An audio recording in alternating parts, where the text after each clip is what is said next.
Welcome everyone to the Continuing Lincoln's Unfinished Work Conference. The Unfinished Work of Reconstruction is the title of this panel.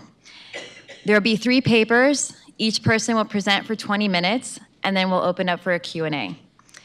And I will present each paper right beforehand. So the first one is by Adrienne Petty and Mark Schultz. The title of the paper is Breaking New Ground, African American Landowners and the Pursuit of the American Dream. Adrienne Petty is a historian of the American South, studies the transformation of Southern farming and rural life since the Civil War. She is an associate professor at William and Mary, where she teaches courses in U.S. history. Petty and Mark Schultz co-directed the oral history project, Breaking New Ground, A History of African American Farm Owners, which produced more than 300 interviews of Southern Black farmers and their descendants. Petty and Schultz are writing a history of African American farm owners that draws upon these interviews. Petty's book, Standing Their Ground, Small Farmers in North Carolina Since the Civil War, won the H.L. Mitchell Award of the Southern Historical Association and the Theodore Salutos Award of the Agricultural History Society. Mark Schultz is a professor of history at Lewis University, where he teaches U.S. and global history.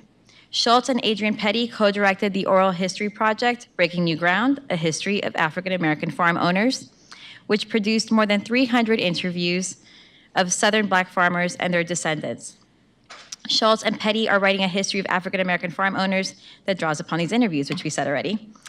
Schultz's scholarship addresses the African American experience in the Jim Crow rural South. His book, The Rural Face of White Supremacy Beyond Jim Crow, was designated as an editor's choice by the Atlantic Monthly.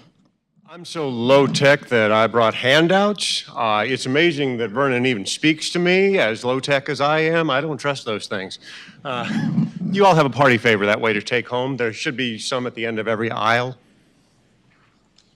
And I just want to say how delighted we are to have been invited to present at this conference and how much of a cheerleader really Vernon has been for our oral history project and our work. And he and Georgianne have provided a place for Mark to stay when he was doing research for the book. So we're really just delighted to be here. So thank you.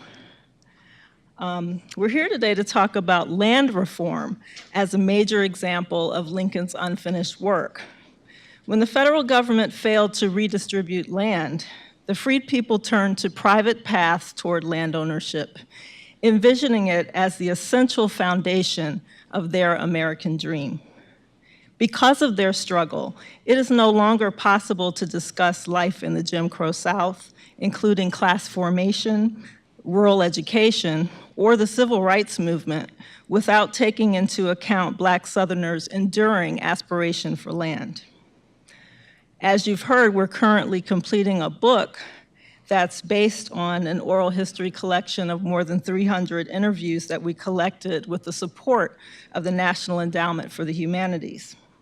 The interviews cover 16 states from Maryland to Texas, and the collection offers insights into how Black families gained ownership of land, how they held on to it, and what meaning they derived from their status as landowners.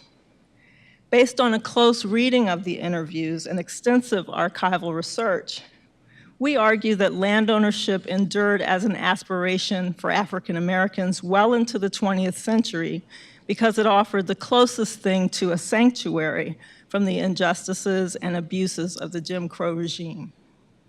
It also offered the semblance, if not always the substance, of independence. Freed people did not despair about the failure of land reform or the unfinished business left in the wake of Lincoln's death. Rather, through varied creative strategies, they seized hold of whatever opportunities lay within their grasp. For most Black families before World War I, that opportunity seemed to be land ownership. The story of African American farm owners affirms the revolutionary nature of emancipation at a time when some historians are emphasizing the limits of freedom and working to, quote, unwrite the freedom narrative. Freed people's struggle for land reminds us that Civil War-era emancipation represented a radical break with the past. Freedom opened a new chapter of struggle over the land, the primary means of production in the South. Former slaveholders passed black codes to deny land to their former slaves as they sought to reassert their mastery over both land and labor. White yeoman farmers sought to hold on to the land they had, while landless black and white farmers tried to scratch out claims to a few acres to gain the social dignity and economic agency that land bestowed. Northerners, too, had a stake in the debate, as many of them envisioned the South remade under the toil of 4 million additional wage workers.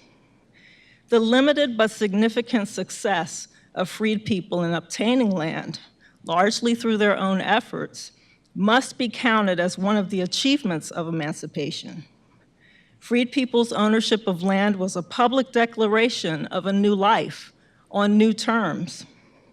The challenges they faced in gaining the land, the persistence of violence, the growth of the convict lease system, and concerted efforts to recreate slavery only confirm what a radical departure from the past, emancipation, and rural black property ownership represented.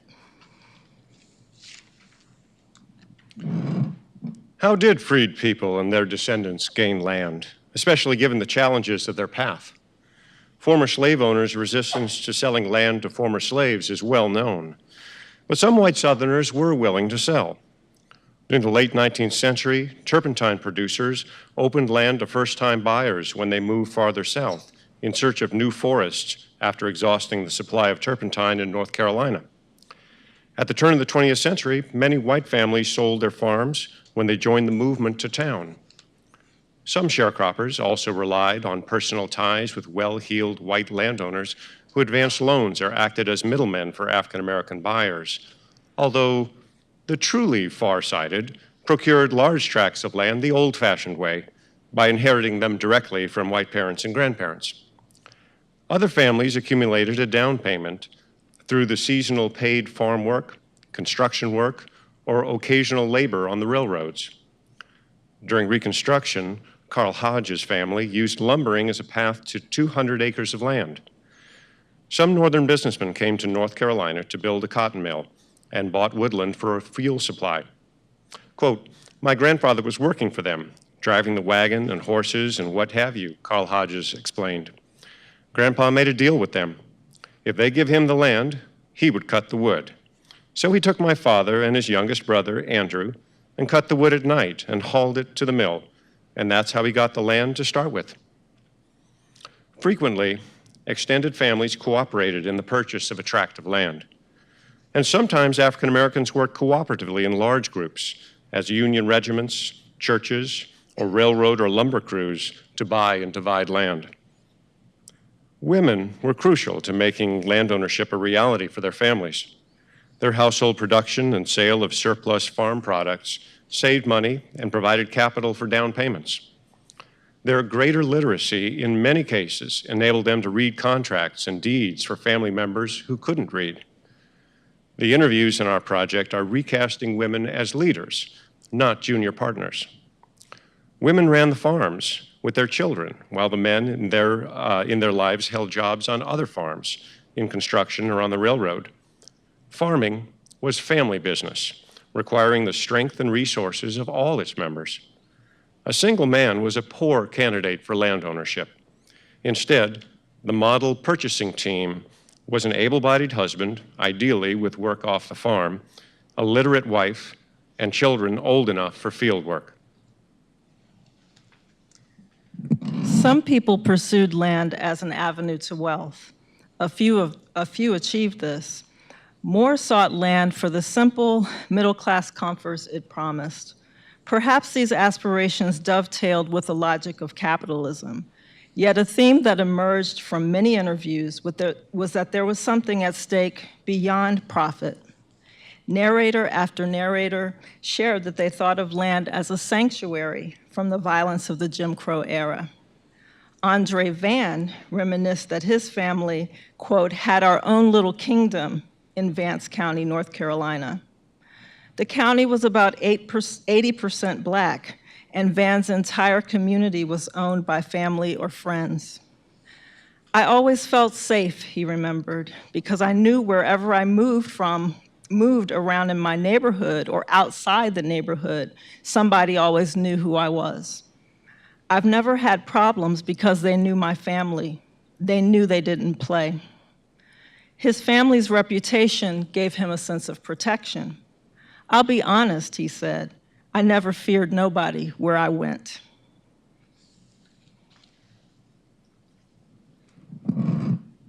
At the 50th anniversary of emancipation, Black farm ownership took pride of place in civic celebrations and publications nationwide. Sociologists and race workers cited it as the chief proof of African American advancement in freedom. Monroe Work, in his widely consulted publication, 50 Years of Negro Progress, pointed out that Black-owned property at emancipation had been worth $20 million nationwide. 50 years later, it was worth $700 million. The value of Black-owned farms and farm buildings in 1913 made up 39% of that total. When Black farm owners' share of farm machinery and livestock was added to it, the total would rise above half of all Black wealth in America. And in 1913, the trajectory pointed toward more of the same. After all, the value of Black-owned land had increased almost 177% between 1900 and 1910. Some white observers celebrated the movement to Black agricultural independence, while others feared that rapid African American gains in farmland would dispossess small white farmers across the region. In 1913, Clarence Poe, the influential editor of the Progressive Farmer, launched a region-wide campaign to impose rural segregation explicitly to keep land in white hands. For the first two generations of freedom, land seemed to have been the widest economic path forward for the largest number of people. Black farmers who aspired to rise faced poverty, disfranchisement, lynching, limited education, and the endless ways that landlords could rob them of their share of the crop. But where else did opportunity lie for ex-slaves? A lack of education and customers barred the way into the tiny business and professional class. Coal mines and foundries provided just a few openings. Work for most men and women in the cities as domestic servants and menial laborers paid barely enough to sustain a family. In the South, white craftsmen pushed Black artisans out of decent-paying jobs, and in the North, racist unions blocked Black migrants from access to new industries. As a Black newspaper in Kansas put it in 1899, quote, "They hang the Negro in the South, but they aren't so bad in the North. They just simply starved him to death by labor unions." World War I saw the peak of African American farm ownership. From 1910 to 1920, 220,000 families, or almost a quarter of all Black farmers, owned their own land. In the Upper South, 44% did. The figure rose in some states to constitute a majority. In West Virginia, Virginia, and Maryland, for example, about 2/3 or more of Black farmers were landowners. Yet the war, World War I, opened new opportunities, and the Great Migration shifted popular and scholarly attention from the fields to the cities. While the Harlem Renaissance bloomed and African Americans went to work for Henry Ford, Black farm owners stumbled through decades of deepening economic quagmire, eternally falling cotton prices, increasing competition globally and from domestic agribusiness, the increasing hostility of the USDA, and apparently the wrath of God made manifest in weevils, floods, and droughts. Although W.B. Du Bois had begun the study of Black farm owners in the 19th century, after the Great Migration, he stopped paying them mind. At about the same time, Marcus Garvey came to America. He had been planning to meet with Booker T. Washington in preparation for launching a Tuskegee-inspired agricultural program in Jamaica. But when he arrived in 1916, Washington was dead and the Great Migration was exploding. So he set up in New York City and focused his attention on opportunities there. Although, as Mary Rawlinson showed us, he drew the majority of his funding from the membership dues of rural Black Southerners. When the attention of the publishing world turned elsewhere, African American farm owners did not disappear, but they did decline in number a bit faster than the national decline in farmers, and the generation of hopefully striving ex-slaves transitioned in many families into generations of grim, dutiful grandchildren, doggedly clinging to the land and to their ancestors' dreams. So what did it all mean? An interesting blind alley? A demonstration of what might have been had President Andrew Johnson not been improbably placed in a position to make his disastrous, history-altering reversals of Sherman's and Congress's land reform measures? We are arguing that land ownership for many families represented a decades-long refuge from the most vicious attacks and insults of the Jim Crow era, a base for developing rural black schools, and an invisible launching pad toward the urban black middle class. Just to be clear, owning land did not exempt black farm owners from the humiliations and social costs of Jim Crow. Like other African Americans, they were denied the protection of the law and were subject to violence from white Southerners. The recent statistical study by Amy Bailey and Stuart Tolnay, Lynched, has demonstrated that of all African Americans in the South, black farm owners were the safest from lynching, but only if they lived in areas where black farm ownership was common. In contrast, of all African Americans in the South, they were the most in danger of being lynched when they lived in areas where whites saw them as an aberration. Black farm owners were barred from libraries, parks, and other all-white spaces, and segregated on trains, buses, and movie theaters. Their schools were underfunded, and their graduates had difficulty finding well-paying work. Away from their farms, they faced the casual humiliations of the Southern caste system. Indeed, black farm owners may have had to demonstrate their acceptance of the etiquette of white supremacy in word and gesture more assiduously than did others, to signal that their personal privilege did not pose a direct threat to white supremacy generally. They were frequently disfranchised, although in some areas they were allowed to vote. They faced economic hurdles, being charged more for loans and sometimes being paid less for their agricultural products. With these liabilities, many black farm owners struggled to save money or to rise to material comfort. Truly, theirs was an ambiguous privilege hemmed in by the restrictions of white supremacy. However, most of the 220,000 black farm-owning families, and that's just the ones that the census takes account of, did have a higher standard of living than their landless neighbors. They tended to grow more vegetables and livestock, but less cotton than did tenants, prioritizing subsistence over the market. John Fluker, a retired federal judge in Little Rock, was born into a self-sufficient family in 1936. They raised their own vegetables, fruit, and meat. "I have good memories of my childhood," he said. "We didn't have to go hungry, even though it was the Depression. We never knew hard times, and folks who had property didn't." Interviews of black farm owners and their descendants frequently express the meaning of land in terms of values that their family developed and passed on. The stability, dignity, and permanence of homeownership meant a great deal to them. Samuel Lee of Tennessee spoke of the value of having, quote, "a piece of land that you can call your own and nobody can put you off it. You don't have to worry about a man being able to tell you, 'I don't need you anymore.'" This stable sense of home persisted in many families long after they ceased to farm.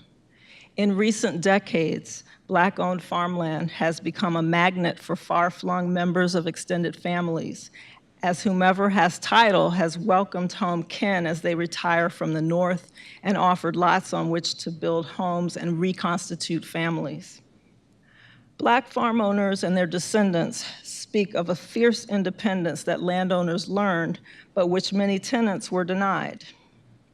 Roy Carter, who was raised on a family farm in Mississippi, put it this way: "The boss man say, 'I'll take care of you,' and he would, but he wouldn't pay you nothing either. In contrast, his landowning grandfather, quote, cherished the idea of being his own boss. According to Travis Benford of Texas, owning the land meant that nobody would ever tell me to quit doing what I'm doing that's important to me and my family to go do something that's important to him.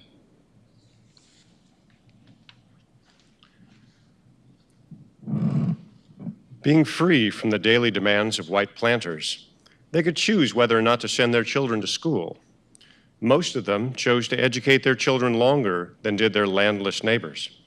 Many even sent some of their children to board in town so they could attend high school. As one learns by attending the family reunions and church anniversaries of black farm owners, they also sent their grandchildren to college. One finds the descendants of African-American farm owners in universities and in businesses and all over the professional world.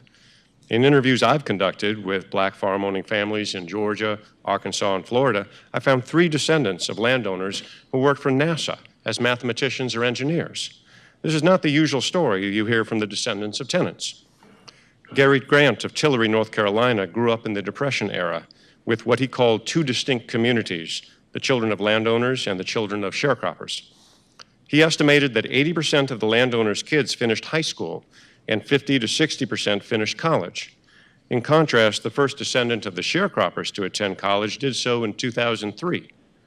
So the urban descendants of landowners actually carried with them heritages from the land, even in families that lost the land. They described their urban success as growing from education as well as a family sense of confidence that they could find a way or make one. Their presence in rural space also aided non-farm owners, as they frequently donated pieces of their land to build independent black churches, lodges, and schools. Landowners contributed so heavily to the building of excellent Rosenwald high schools in the early 20th century that the foundation tended to ensure successful building campaigns by placing their schools near settlements of black farm owners. By helping to raise these schools, black farm owners helped all those who shared the community with them. Much later in the civil rights movement, they also served the common good by housing voter registrants, especially in the Deep South. Their farms stood like citadels during the struggle for fuller freedom against the shotgun culture of the planters and their allies. As Diane Nash put it, the black landowners of Mississippi were, quote, strong and bad in defending black civil rights during Freedom Summer. Today, relatively few African Americans farm their own land. New opportunities beckoned in the cities, and rural young people of all races drained away, including the men and women who grew up on African American-owned farms. The ongoing march of agribusiness, as well as a tendency by black farmers to divide land equally among descendants, eroded black land holdings. Increasingly, discriminatory treatment by the USDA from the 1960s through the 1990s swept most who remained off their land. To right these wrongs, North Carolina farmer Timothy Pigford led a class action lawsuit against the USDA, Pigford versus Glickman. In 1999, a court ruled that the USDA had discriminated against black farmers and called for damages to be paid amounting to nearly $1 billion, the largest civil rights settlement in history. African American farm owners are, by the way, still with us.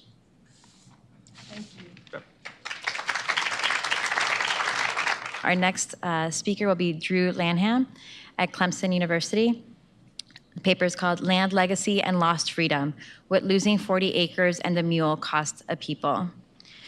Drew Lanham is Alumni Distinguished Professor of Wildlife Ecology, Master Teacher, and Certified Wildlife Biologist at Clemson University. As a Black American, he's intrigued with how culture and ethnic prisms can bend perceptions of nature and its care.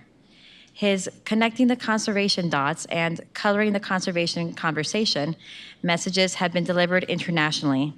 He is active on a number of conservation boards, including the South Carolina Wildlife Federation, South Carolina Audubon, Aldo Leopold Foundation, Bird Notes, and the American Birding Association. He is an inaugural fellow of the Audubon Toyota Together Green Initiative and is a member of the advisory board for the North American Association of Environmental Education. He's a widely published author and award-nominated poet, writing about his experience as a birder, hunter, and quote-unquote wild wandering soul. He is the author of The Home Place Memoirs of a Colored Man's Love Affair with Nature. Thank you. Good afternoon, everyone. I want to share a couple of things as a wildlife ecologist, and I'm sure some of you said, what is a wildlife ecologist doing here? Well, the basis for my being here and thinking about legacy, land legacy past Lincoln, is really as wildlife ecologists, we're based. What we do is based in land. It's based upon the earth, and so I'll share a couple of things with you today towards that end, hopefully to further illustrate how I'm connected, how we're connected here at a land-grant university, in particular to Lincoln's living legacy. Little wheel on the side. Ah, there we go.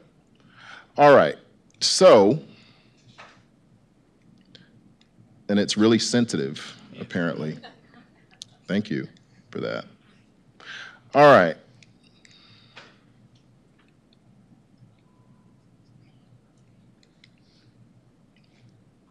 Now it goes in neither direction. So, you've got to love technology. I want to share this with you because part of my message is based upon my observations as a wildlife ecologist, but also in thinking about, again, our connections to land. I'll share this first piece and then go a little further in helping to explain this piece. It's called Because of Black Hands. Because of black hands chained to fickle marsh tide and white planters' rice called Carolina gold, black hands bound to tasks that ditched, dug, drained, and plugged these wild, low country places, African enslaved bound to hellish heat, Gambian and Senegalese, brought here swatting blood-letting deer flies bite, sweat draining, drip, drip, dripping, felling cypress, old as Methuselah. Changing green forest into brown muck, daily draining humanity, trading the surging Atlantic for brackish slack. Sluiced into mild-long, man-deep canal. I can hear them sing, then suffer as whips crack, splits blood-stained backs. Mule brays and tired man prays for better days. Shoulder your pick, nigga. Push hard that shovel, boy. Make massa rich or shame the devil now. Here, in this wild place, where swan moan hangs on rising dawn, where eagle cry cleaves cloud-clotted sky, where flint-head stork stands somber and tall, here now, souls at last soar free, unfettered on wings, on feathers, free over water stained to color of tea, but only because of black hands, bound and shackled now, long gone, but with a legacy yet hanging deep, hands black with pluff mud's hue that belong to black faces, black hands and black faces, yes, who were and now are me. And so this poem comes from an experience doing what I do as a wildlife ecologist, and that's taking people on expeditions to see birds. And so on that expedition in a place called Bear Island, South Carolina, if you're familiar with the South Carolina Lowcountry, very rich environments, many of them inland marsh, tidal marsh, where the water is controlled primarily now for wildlife management. But as we're looking out over these stretches of this marsh, I had one of the birders ask, how could DNR make such beautiful places? Not understanding that what she was seeing had been created by black hands. And so that poem grew out of that. And to show you just how recent this comes forward, as I'm reviewing theses this time of year, here's the latest edit from a study on the hydrological character of rice impoundments. The extent of wetlands converted to rice production remains unknown. However, current estimates approximate 100,000 hectares. Forested inland and tidal swamps were systematically diked from surrounding creeks and rivers, cleared of massive trees and dense undergrowth, and further subdivided into grids by extensive canal systems.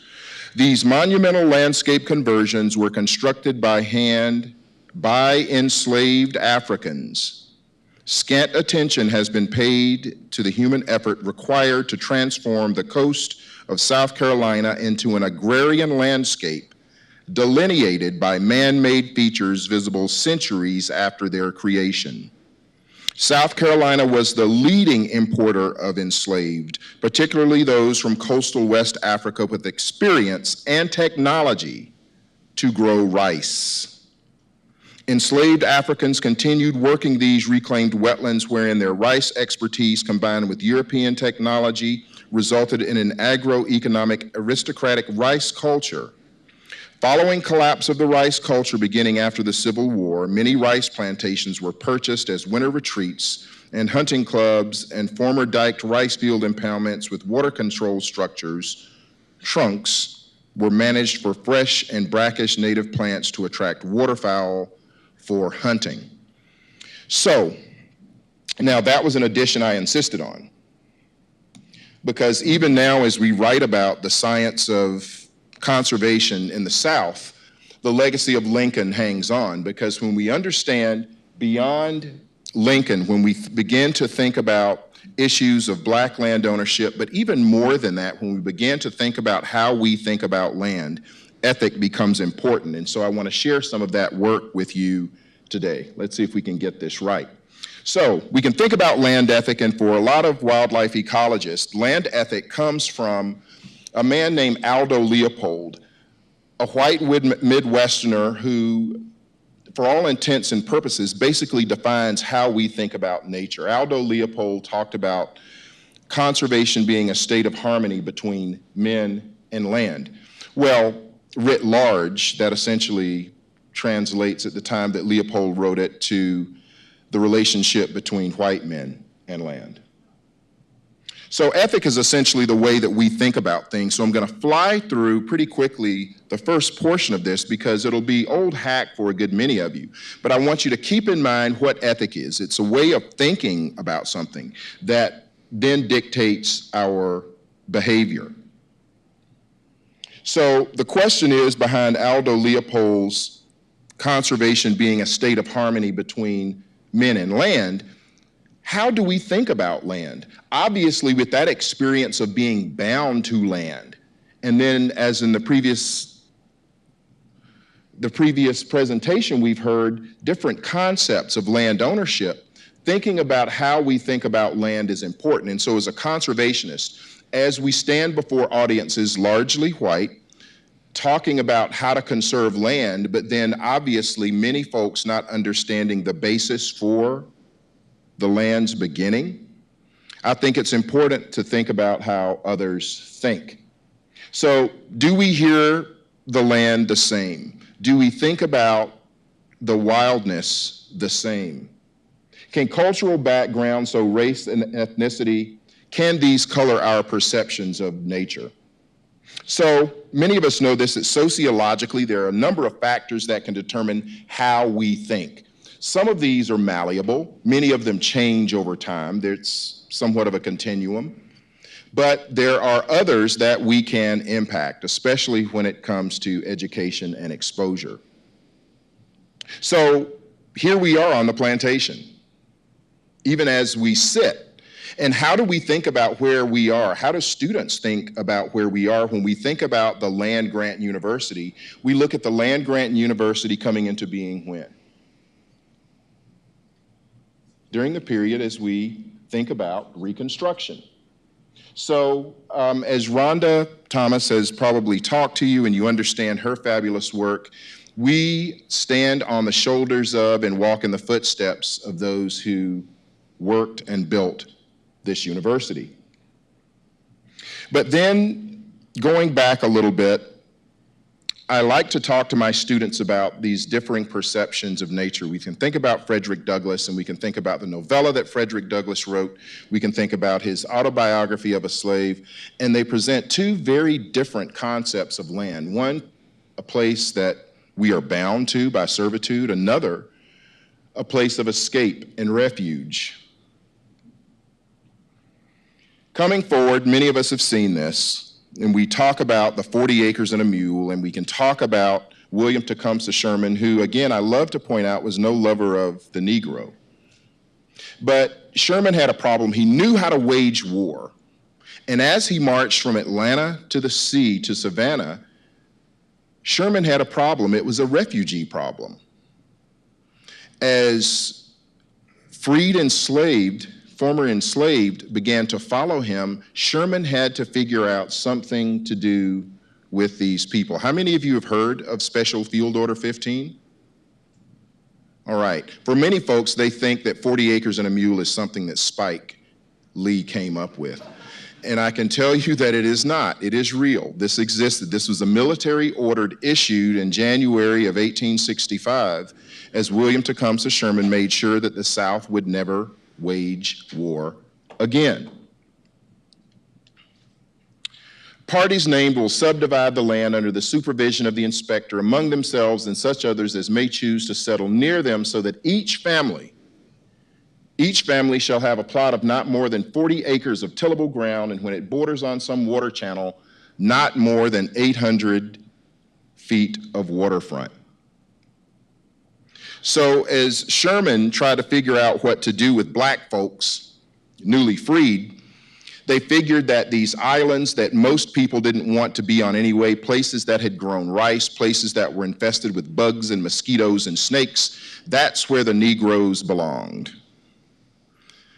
And so when you begin to look at these places, many of which you might recognize, pretty famous places, this became known as Sherman's Reservation. For a minute, I want you to come forward from January of 1865, and I want you to think about, so we're beginning to think about Reconstruction, right? And come forward to the present, and let's look at 40 acres of land in Hilton Head, which was in Special Field Order 15, one of the islands named that the Negroes could possess, where they could settle. 38 acres on Hilton Head Island, Broad Creek frontage. I bet it's less than 800 feet.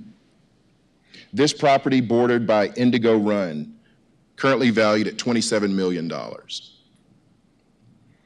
But if we think about that disconnect between the land being settled or resettled or being claimed, as it were, by former enslaved, Reconstruction comes to somewhat, at least in my opinion, for black folks, and how we are seen on the land and tied to the land with Andrew Johnson, who rescinds Special Field Order 15, and a little-known letter to Johnson from William Tecumseh Sherman essentially apologizes for having ceded this land, not knowing that the war would end so early. And so former owners are allowed to repossess, but then we also begin to see an influx of wealthy northern landowners come in to buy land for recreation, for hunting. Former rice fields become duck marsh, made and constructed by black hands.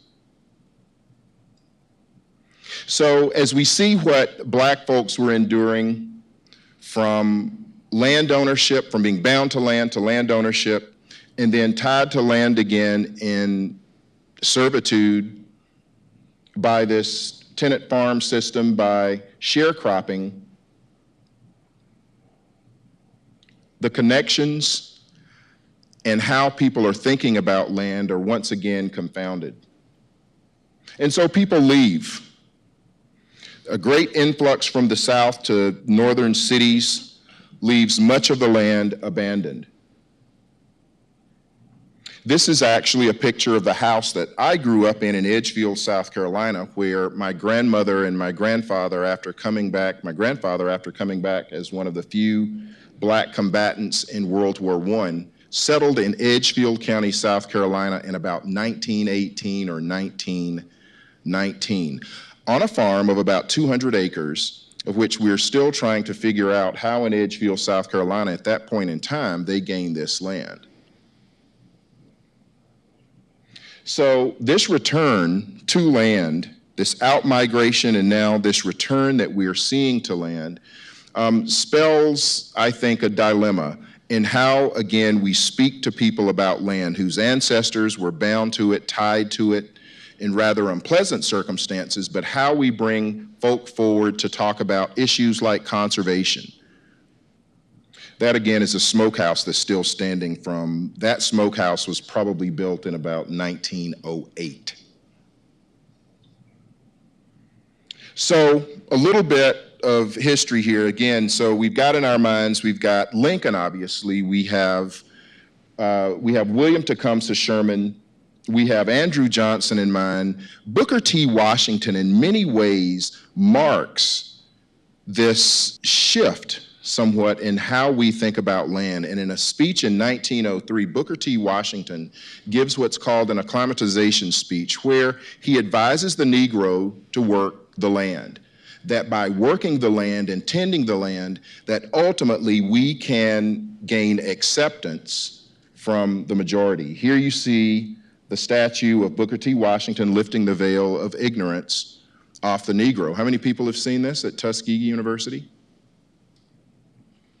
So Booker T. Washington, in contrast to W.E.B. Du Bois, begins to set up this idea of black folk returning to land, of black folk reclaiming the land, that in some way the reparations are in the land.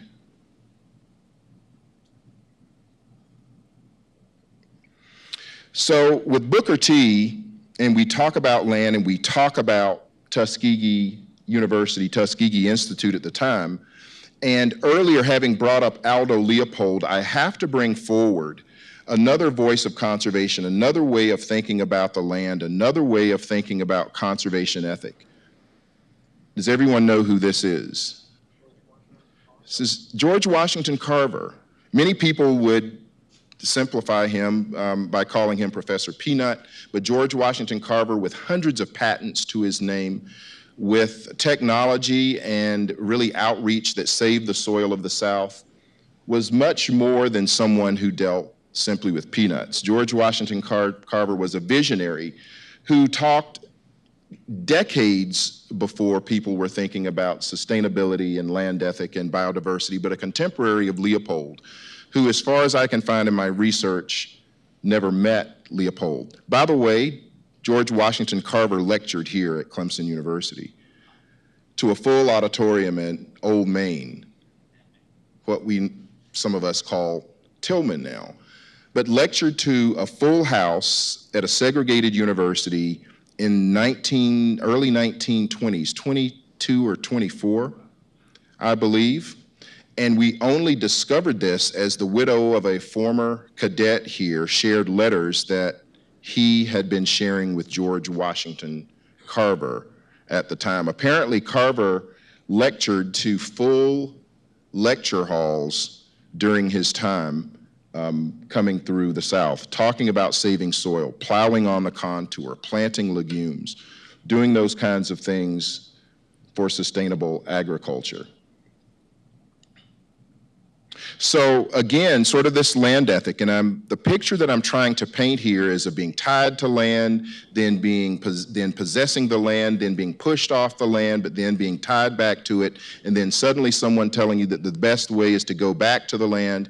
And then, again, as we see this peak in farm ownership in the first portion of the 20th century, you have this hero, George Washington Carver, which many don't credit as being one of the early conservationists. Outreach, 1923, there's the date, November 20th. And so we know that George Washington was here through the Trainum letters. So I would say that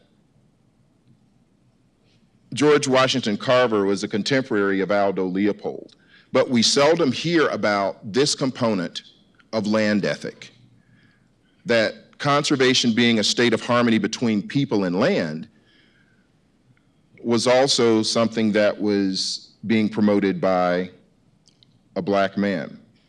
So conservation as we see it, primarily dealing with natural resources, sort of slipped away from the purview recently of how we think about black folks' connection to land. So we have this legacy beyond Lincoln of ties to land, voluntarily, involuntarily, and then being promoted. Then we have great migration and abandonment away from it, and we come back, but in the northern industrial cities where folks migrated to and then come back, we begin to deal with issues in a different way, environmental issues, as environmental justice. And so people don't think about Eldred Cleaver as having any connection to the environment, but when you think about this legacy, when you think about Reconstruction, when you think about the loss of land, when you think about the loss of ties to land, then you begin to have some idea how we began to move into this area of environmental justice and thinking again about how those ties remain or how those ties are cleaved away. Majora Carter, who many of you may be familiar with, but again, we're looking at environmental justice. And if we again think about Pigford versus the USDA, we can also see that as one of those issues of environmental justice that have come forward from this legacy of land loss. A nation that continues year after year to spend more money on military defense than on programs of social uplift is approaching spiritual doom. I would argue that environmental justice was running a parallel track with civil rights. The two never intersected. Rachel Carson never had conversations with Martin Luther King. So where are we now? When we think about environmentalism, when we think about conservation, black folks are largely left out of the conversation, even though our ancestors created hundreds of thousands of acres of habitat for non-human beings and have created carbon sinks, habitats that use carbon in a different way than natural habitats do, lungs in the planet that are still breathing for the planet in a very different way. So the questions that I asked through this project called The Color of the Land were largely a project of personal story. How are we connected to land? What is our ethic? How are those ethics sort of transmuted forward into conservation? So how do African Americans reconnect with land that they've been cleaved from, that they've been pushed off of, or in some instances left voluntarily, and, for example, let taxes lapse and the land come into other ownership? We've heard about the decline in black farms. We know about black land loss and the Pigford versus USDA. So how do we regain land and conservation ethic going forward? So the goals of this project were to understand some dynamic, again, through phenomenology and phenomenography, listening, writing, transcribing, coming through with goals that would help us understand how people are connected to land. As an ornithologist, as a wildlife ecologist, the primary connection that I have been taught in the way that we see people connected to land is through wildness. But everyone does not see the tree the same, especially if there's a history of ancestors or others being hung from those trees, or if forests were places of terror as opposed to being places of refuge. And so others have come on board and promoted this. The U.S. Endowment for Forestry and Communities since 2012 has been promoting a project to understand how black folks think about land, especially forest land. And then the Center for Heirs Property in the Lowcountry of South Carolina in Charleston sought to move the project forward because one of the issues that we have with black land ownership in the South is folks dying intestate without wills. So without the ability to move land legacy forward through families. That's a major loss of wealth.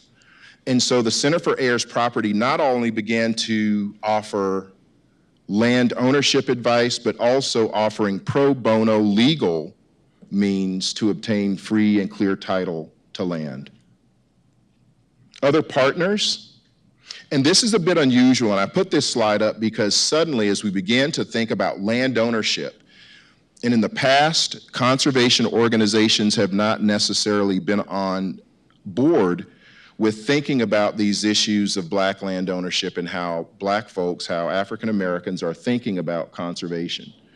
But here you see Audubon, you see a corporate entity, Toyota, who put roughly $34 million forward for this project in 6 southeastern states, Clemson, and the Center for Heirs Property.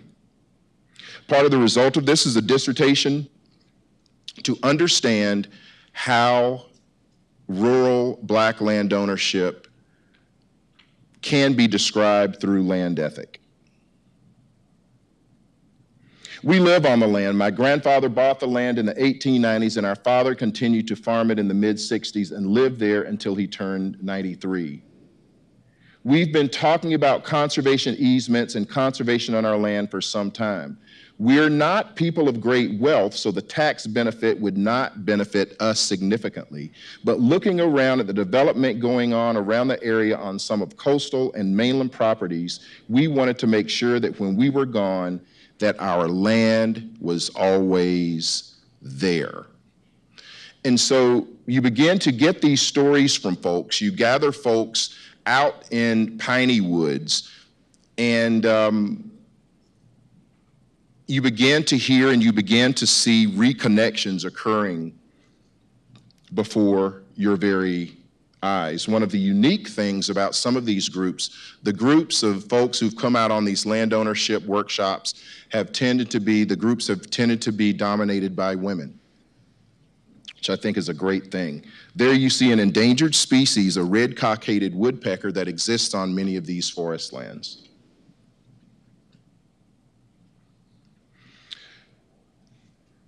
So to kind of quickly get through these quotes, I know my time has grown short here.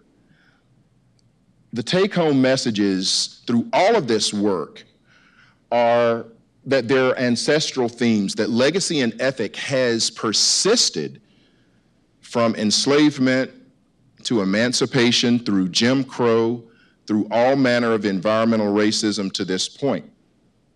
That heirs property and familial fragmentation are important, that we have to clear land legally. And again, as we think about ancestral themes, that sometimes community was more important than single land ownership, that there are differing priorities within families, that there are different attitudes about land between farmers and folks who own forest land. There's a lack of knowledge and access to programs, and we know that trust is extraordinarily difficult to gain. I have more slides, but I know that's more time. I hope that I'll get some questions going forward, and I'll be happy to answer them, and look forward to talking to you soon. Thank you very much for your time. Our next speaker is Bennett Parten. His paper is Blow Your Trumpet Blow, The Idea of Jubilee in Slavery and Freedom. Bennett Parten is a PhD student in history at Yale University. He earned a master's in history from Clemson and his bachelor's degree from the University of Georgia. He works broadly on race, slavery, abolition, and emancipation in the 19th century United States. In 2017, his essay, Somewhere Toward Freedom, Sherman's March and Georgia's Refugee Slaves, was published in the Georgia Historical Quarterly. His most recent research explored how American abolitionists pioneered early conceptions of human rights. Well, before jumping in, I just want to echo my many thanks to Dr. Burton and to Peter and everyone else involved for sharing the invitation. I also want to preface this talk by saying I'm going to talk initially about abolitionism, which may seem like a conceptual outlier for the panel, but if you stick with me for just a second, I think some of the connections might become clear. Rooted in the Old Testament, the concept of Jubilee foretold of a new dawning of justice designed to cleanse the world of earthly corruptions. Though originally an ancient leveling scheme, by the 19th century, Jubilee had come to represent a broad millennial vision espousing the power of progress, redemption, and divine transformation. And though many in the room might recognize the term as a common metaphor for emancipation, the concept's history remains little known. Recent work by historians David Roediger, Marcus Rediker, and Peter Linebaugh has shed new light on the concept, but these scholars tend to only see Jubilee as shorthand for radical dissent. Such an interpretation falls short when applied to the American abolitionist movement. True, abolitionism was a radical movement, but abolitionists used Jubilee to unlock a range of rhetorical strategies. Seeing Jubilee as simply a function of the movement's radicalism limits our understanding of the myriad ways that abolitionists use the concept to reshape public debate surrounding slavery and abolition. The project that this paper comes from takes a broad accounting of these methods, and in doing so shows how Jubilee evolved in response to the movement's changing political needs. By expanding Jubilee's scope and charting this evolution, it becomes clear that a concept often described as only a metaphor embodied a real political tradition that ran through the heart of American abolitionism. And what I want to submit to you all today, and this condensed version of a much larger paper and on a panel dedicated to Reconstruction, is simply suggest that understanding Jubilee and its deep political meaning opens a new window into understanding the meaning of the Civil War, the possibilities of freedom, and finally, the unfinished work of Reconstruction. Jubilee's origins lay deep in the Old Testament. In Leviticus 25, God instructs the Israelites to observe a Day of Atonement once every 50 years. On this day, a trumpet would sound, signaling that the Hebrew people were to free their slaves, restore property to original owners, divide large estates, and absolve all debt. For the next calendar year, the fields would lay fallow, while the kingdom of Israel underwent a vast realignment designed to set Hebrew society back on a social equilibrium. The Levitical Jubilee thus operated as a mechanism of social regeneration. The law righted the ills of the previous 50 years, even if doing so meant drastically altering structures of power, property, and privilege. Embedded deep within this early leveling scheme lay the kernel of what would become a revolutionary idea: the belief that everyone, whether rich, poor, young or old, enslaved or free, inherited the earth and deserved God's kingdom. The English were the first to exhume the Levitical Jubilee from the Old Testament and activate it for modern political use. In the 17th century, parliamentarian Roundheads, agrarian diggers, and early Quaker abolitionists all cited the Levitical law in support of their respective causes.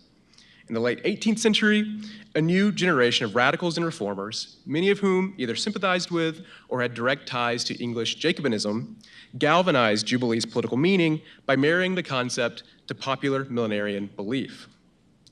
As a result, some activists maintained that a, quote, year of Jubilee would precede the second coming of Christ.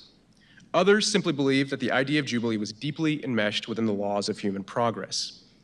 For these men and women, the providential day of Jubilee represented some accumulating moment in which the forces of evil would be overthrown and reversed forever. Such a belief proved advantageous because it refashioned the Levitical Jubilee into a modern expectation, providing social reformers an ordained end goal that legitimated their activism. An idea that was once only a dormant dictum of Levitical law thus entered the 19th century as a living mandate for reform. This mandate swelled in size and sharpened in scope following the abolition of slavery in the British West Indies. The emancipation of nearly 800,000 enslaved people in Britain's West Indian colonies globalized how abolitionists engaged with the concept. American emancipation, they came to realize, was no longer an isolated parochial endeavor, but part and parcel to what they hoped would become a hemispheric movement. As such, American abolitionists began using the idea of Jubilee to connect themselves and their movement to an emerging geography of freedom growing out of the Atlantic. The idea of Jubilee became such a useful concept for abolitionists because it imbued the moment with millennial undertones, transforming a matter of British policy into a global milestone. As historian David Bryan Davis suggests, American abolitionists perceived British emancipation as, quote, proof of moral progress in history, and believed it represented a, quote, harbinger of a new era in which the whole world would apply an absolute moral standard to issues of public scrutiny. During the 1830s and beyond, the idea of Jubilee emerged as the keynote of an abolitionist message, giving this belief its form and function. It would be used to craft narratives of solidarity between abolitionists in the US and their allies in Great Britain. It would be used to forge a sense of common cause with the European revolutionaries of 1848. And above all, it would grow into a signifier not just of abolition, but universal rights. Like all wars, the Civil War was a crucible for the ideas that justified such a colossal clash of arms. In the years leading up to the war, Jubilee had become a function of disunion, an idea that had been a mainstay in American politics for much of the 19th century. Following the secession winter of 1860, disunion became a matter of fact. The sudden change of affairs prompted William Lloyd Garrison to replace one of the Liberators' longtime slogans with a new motto, quote, "Proclaim liberty throughout all the land to all the inhabitants thereof," a phrase identical to the wording of Leviticus 25. It would take 2 years of immense political pressure and lurid bloodletting for this mantra to finally ring true, but on September 22nd, 1862, President Abraham Lincoln announced his preliminary Emancipation Proclamation, turning a war for the Union into a war for the promise of Jubilee, the fate of American slavery now officially hung in the balance. This dramatic shift in the war's meaning confirmed abolitionist suspicions that the Civil War was the cataclysmic prelude to Jubilee. The years of thundering the anti-slavery gospel into the ears of the nation culminated in this very moment. America, they argued, had at long last joined, quote, the world's great Jubilee and entered into a new era in the nation's history. Most all believed that the throes of war now represented a national restoration, if not a second founding. Representative James Ashley of Ohio maintained that the, quote, golden morn had dawned and that a second national Jubilee will henceforth be added to the calendar. And in a remarkable speech entitled, quote, The New Birth of the Nation, given to the Congregational Society of Boston, abolitionist Samuel Johnson put the war's new meaning into perspective. He argued that the issuance of the Emancipation Proclamation marked the defining action in the nation's history. Quote, "Our nationality never existed before today," he exclaimed. As he put it, the Emancipation Proclamation announced, quote, that we had a state and not the broken fragments of one, since it pointed to the 3 million citizens where nationality had been repudiated and closed the chasm of North and South. Destroying slavery, he went on, quote, regenerated the national covenant, making the Emancipation Proclamation the natural successor to Plymouth Rock and the Declaration of Independence. But like many abolitionists, Johnson did not just conceive of emancipation in national terms alone. He believed it would make a global impact, suggesting that the war's purpose was to, quote, purify democracy and merge the old theories of the dignity of labor with the positive justice of labor. Should the war end in US victory, Johnson believed the nation would, quote, proclaim the year of Jubilee and fulfill the promise of the ages. Johnson's vision for Jubilee echoed a belief emanating from America's enslaved communities. For the enslaved, Jubilee fell into a broad pattern of speech historian Lawrence Levine described as the, quote, language of freedom.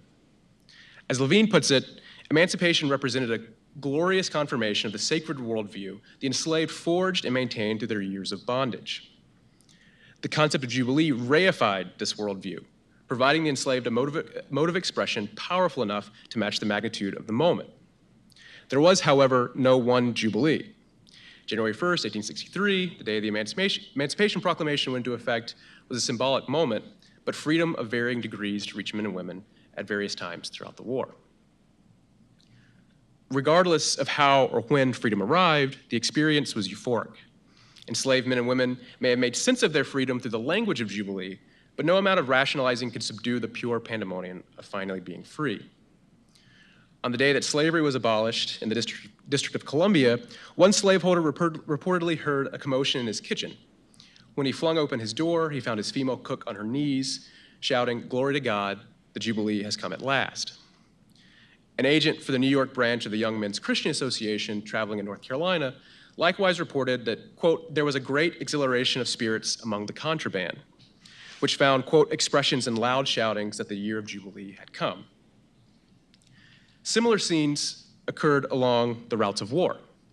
According to one correspondent, General William Tecumseh Sherman's famous march through Georgia evolved into an emancipatory parade. As regiments marched into the towns of Georgia's plantation belt, enslaved men and women welcomed the soldiers with, quote, ecstatic exclamations of joy and, quote, rather embarrassing hugs, while proclaiming that, quote, the day of Jubilee had arrived. Even amidst the excitement of the moment, however, it did not take long for freed people to realize the links to which emancipation would transform their lives. One freed woman in Norfolk, Virginia, could not help but acknowledge the irony that white missionaries now held reading lessons for freed families on the steps of an abandoned plantation house. Quote, "Whoever thought that white folks would teach us poor folks?" she asked, before affirming that this is the year of Jubilee. Of all the methods at the historian's disposal, nothing captures the meaning of emancipation quite like these moments of exuberance. On the one hand, the emotion speaks for itself. On the other, that the enslaved made sense of their freedom through the idea of Jubilee suggests that they were well aware of the concept's deep meaning. It's thus imperative to recognize that these pronouncements were not simply cathartic expressions, but political statements laying bare a political consciousness in which the promise of Jubilee served as a blueprint for an emancipated America. It told the enslaved what the Civil War meant, what could be expected, and what this new America might look like. Above all, it enshrined in their minds the belief that the post-war period would be a regenerative moment of social restitution, a time dedicated to healing, justice, and the restoration of their natural rights.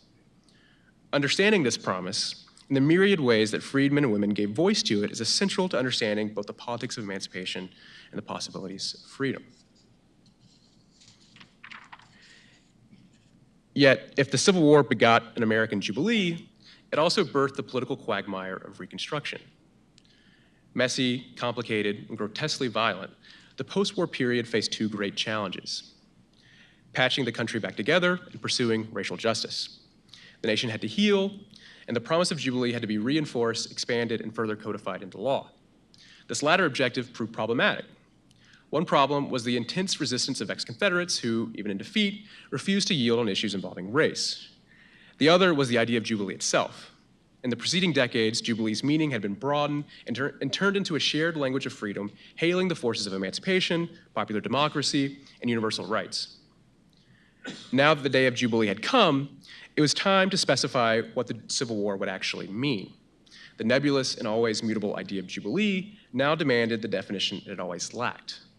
Jubilee, the vision, had to become Jubilee, the policy, as the concept's inherent idealism had to be made material in the lives of those who clung to and revered its promise. And I suppose we're here talking about the unfinished work of Reconstruction because we know how things turned out. The concept of Jubilee receded from American politics as the idealism of Reconstruction waned, and the country entered into a new era of big business, overseas empire, and Jim Crow segregation. But for nearly half a century, the idea of Jubilee powered America's greatest social movement. It dramatized the way abolitionists spoke, reoriented their perceptions of the world, and provided them the political imagination needed to challenge an institution as ancient as the idea itself. Moreover, when the war came, it provided moral clarity to a conflict bereft of immediate purpose by symbolizing the just and redemptive future that such a conflict could create. And here, at a conference dedicated to Lincoln and the unfinished work and the legacy of the Civil War and Reconstruction, I want to conclude by proposing that Lincoln's unfinished work, indeed the unfinished work of Reconstruction, is the unfulfilled promise of Jubilee.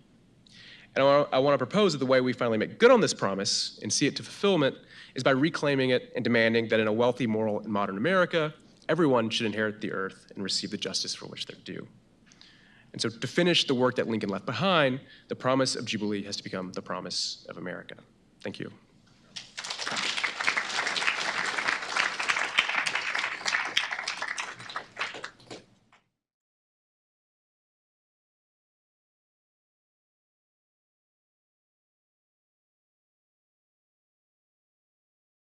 It's less arable, so you need more land in order to farm. Some of it's land that's used for ranching, and so that's going to be larger holdings as well.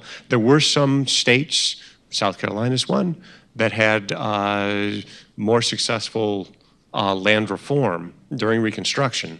So Oklahoma's one of those stories. We're trying to figure out how much in the weeds to get because there's an overarching story and then there's the state by state kind of story. And we're trying to figure this thing out. We'd like to get the book written before we die.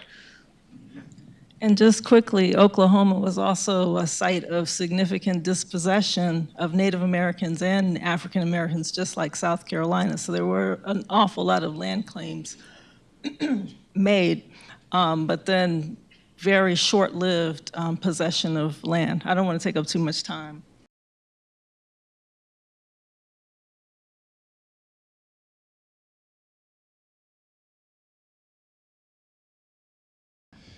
So really, as we interviewed folks and tried to get some understanding of their ties to land, that wasn't a major theme that came out, at least in terms of sort of a religious aspect.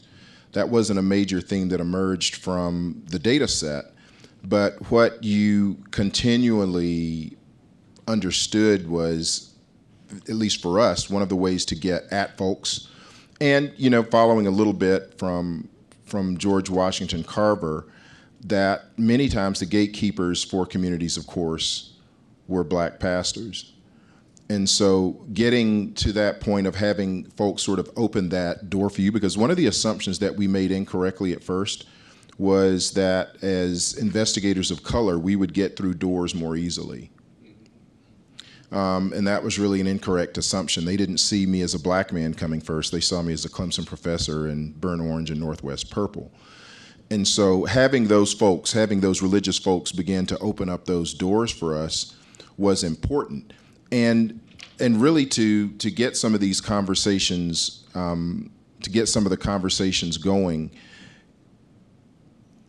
part of that Kickstarter, to be honest about it, was through stewardship and creation and those sort of issues. But one of the sort of ancillary pieces of culture that fell out, that did not fall out as any sort of significant waypoint, was sort of this whole idea of community ownership from West Africa, which has led in some parts to land just being connected. And so several families and generations owning land, folks being more intent on being able to use the land as a community as opposed to posting it. So the religious aspects didn't really fall out for us, other than where we tried to approach folks through churches and then talking about land stewardship and creation. But I appreciate your question. Thank you.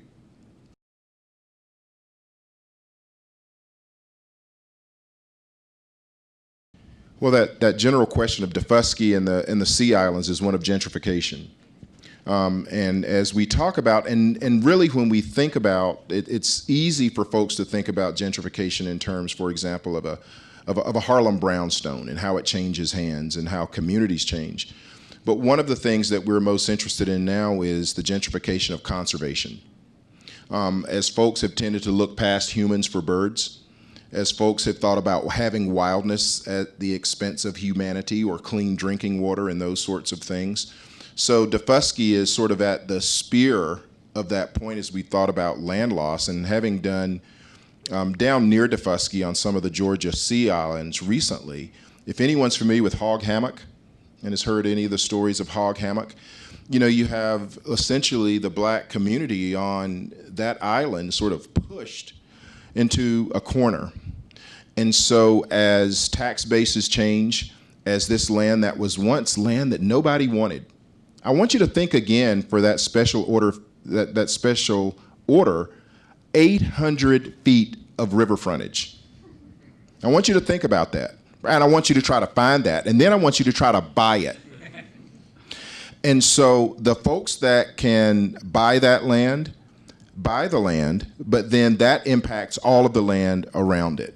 So as we look at Defusky, as we look at St. Helena, as we begin to look at a lot of these islands, folks have simply been pushed to the margins. They've been pushed to the edges of the islands. And so in many cases, this happens as land is valued for conservation land, as it's valued more for birds and for wildlife than it is for humans existing on it.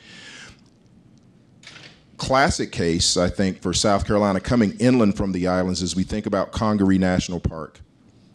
In what Congaree National Park, when you know of Hopkins and Eastover, South Carolina, some of the highest densities of land ownership in the nation. No one asked black folks what they thought about a national park, much less the monument. And so there's resentment in that community about that very wild space and folks who use it. So Defusky, again, has been sort of one of these examples, as I said, that's been a spear point for gentrification on these sea islands that formerly no one wanted, but that are now literally almost priceless by the square foot. So that gentrification issue is one that's being addressed not only on the development side, but it also has to be addressed on the conservation side. And again, that whole issue of how we think about land, whether land is set aside as preserve or whether it is used, and how we think about cultural connections to it. And unfortunately, oftentimes as we think about conservation, we aren't thinking about culture at the same time. We have one more minute. This is a quick question. What effect did the Homestead Act have on black ownership of land in the Southwest?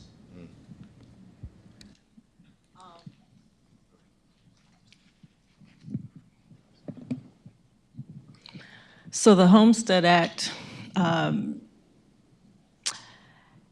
there's so many things I want to say about that. There was the Southern Homestead Act, as you know, and the Homestead Act. I would argue that the Southern Homestead Act actually did more to benefit lumber companies in the long run than anyone else, and that lumber in turn was sent back west and for the benefit of the mostly white landowners who gained title to land under the Homestead Act. So not much of an impact for black farm owners. I don't know the exact figures, but I just know, having done a lot of research on the Southern Homestead Act, that there was that connection between the two, and also that lack of significant benefit to black people.